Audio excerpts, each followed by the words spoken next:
found me by scraping the bottom of the barrel, and then I was a fish in the barrel. Now I'm aiming at the game with both barrels. Words cut deep like they scrape bone marrow. Fucking with me, that's the ultimate peril. Like a flame to an insect, or losing everything you ever made when you invest. And I know it's not your intent, but bet against me, you will not get a cent. If we meet on these streets, you were not innocent.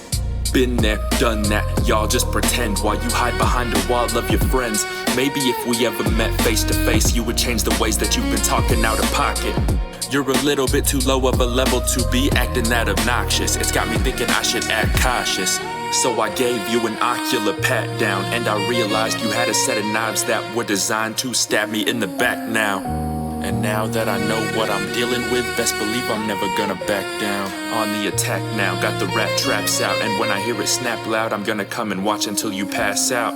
But don't worry, it's not tragic. Found a freshly dug grave and added your body to the casket. So how you gonna act like I'm very low whenever I took the time to give you a proper burial? I've even left an ominous scary note to let your family know